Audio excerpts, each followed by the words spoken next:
We are back on Open Line on this October evening. A lot of you calling in for the legal advice, and you're getting it from the expert, and that's Kevin Kennedy from the Kennedy Law Firm, one of the top law firms in the entire state of Tennessee. We love it when Kevin's here. A lot of you on the line with us. We don't have a lot of time left in this half hour. If you do have a question or a comment, make sure you get online with us at 737-7587 as quickly as possible, just so we can get to as many as we can in the remaining time that we have. So Kevin, won't delay anymore. We're going to go to the lines right now, and Charles is on the line with us. Charles, good evening. We're glad that you're watching Open Line. What's your question?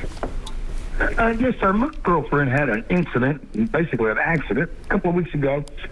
It was just her and the incident. They were loading some furniture in a trailer that she had her vehicle on. They walked, but she was in the vehicle, and it jumped out of gear and went into the lake. And it hurt her a little bit. The insurance company is just now getting back with her. Are they liable for her medical injuries? Or, because they told her she had to pay out of pocket for anything, like if she went to the doctor, she had to pay out of pocket for any medical. But are they liable for the medical, anything she incurs medically on down the road? Okay, now you did really good. So first off, y'all should get a lawyer and explain the circumstances, because it gets into who's liable. Is there any liability? And basically, here's the formula. Was someone negligent? Did their negligence cause an injury? Was the injury approximate caused by the negligent? And is there damages? That's kind of the formula. If you can fit that in there, then yes, they are liable, and yes, they'll have to pay pain and suffering. They have to pay medical bills. And you say, well, they pay future medicals. As a general rule, unless it's a workers' comp, you're going to make one settlement, and then that's the money you're going to get, and how you spend it is, but part of our settlement always includes future medical. Is we try to get a lump sum and say that there's going to be continued, and you do that through medical professionals. There you have it. But before you explain anything, talk to your lawyer and find out what theory he is going to travel on and who's going to be responsible. Good to know. So, Charles, thank you so much for that call. Good help right there, Kevin. All right, we're going to go back to the lines again. Another Charles is on the line with us. Charles, good evening. We're glad that you called. What's your question for Kevin? Well, my question. And Charles, you might turn your television down while you're asking the question, because I can hear that feedback, and it's probably in your phone as well. If you can turn that volume down on your television. Yes. My question is, I fell up under a tree last summer. I was weeding around my tree, and the guy I'm renting from, well, the tree I fell under is under the on the property that I'm living on. Okay. Okay. My left feet went up under a root of a tree, and I went backwards. I busted my skull open, broke my neck, busted my spine. Oh my!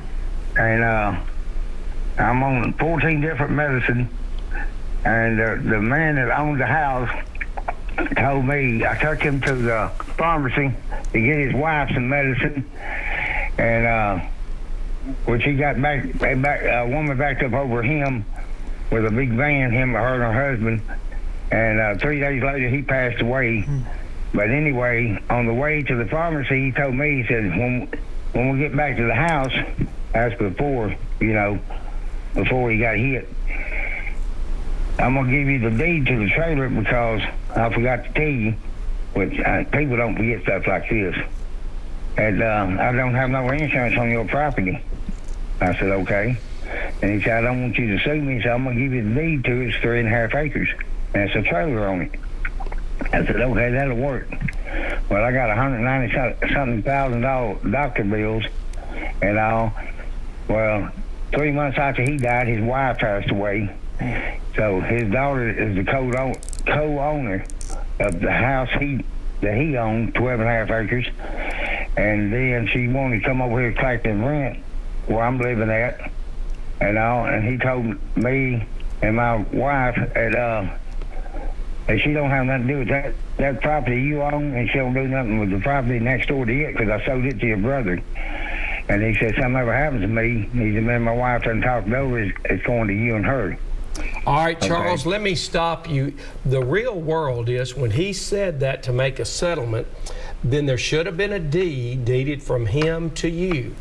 Under the statute of frauds in the state of Tennessee, there's got to be a writing. If you don't get the deed transferred, then the ownership was never transferred. Now, that creates a real problem, so you could talk to a lawyer privately. The other question is, you know, when you tripped over the root, it gets down, was the root so evident that it created a hazard for anybody, and it was dangerous? He should have maintained that had he been the owner. And if he has no insurance, yes, you could have sued him, but after a year, your statute of limitations runs. You have to bring your claim within 1 year. So I want you to talk to some lawyer privately and see if there's still some avenues for your pursuit. And then you can talk to them and take it from there. But I'm so sorry you had such a tragic accident. The lesson to everyone else, you got to take a proactive approach. That is it. And as you mentioned, that statute of limitations, always know that that's a year. So that's it, and it's on you, me, and everybody can misrepresent. They said, oh, we're going to take care of this. We're going to give. Well, that's not good enough in the state of Tennessee. It's got to have the deed. You got to record it. All right, let's go to another caller right now. Harold is on the line with us. Harold, good evening. Do you have a question or a comment for Kevin? Yes, I got a comment. Next year, they're going to have 2 events at Nissan Stadium, and I was wanting to know, do you think they'll do flyovers for like the airport or somebody? And also if drones are allowed in the stadium, and I ain't gonna be listening. Okay, well, all of that is a bunch of gray areas. They probably will let, once they get approval, aviation approval to fly over, I think they'll probably do that. Drones are in dispute all the time. So who owns the stadium would control that airspace, and so obviously it would create a problem if they let everybody and anybody bring those in there. So there is a certain amount of right to privacy. So my gut feeling would be they would only give license to certain commercial people that would try to do that. Kevin, we've had a lot of callers this evening, and again, you know, a broad range of calls and questions, and I know you've helped a lot of people with those, so we've just got about a minute and a half left. Kind of what's on your mind, words of wisdom to kind of wrap up the evening?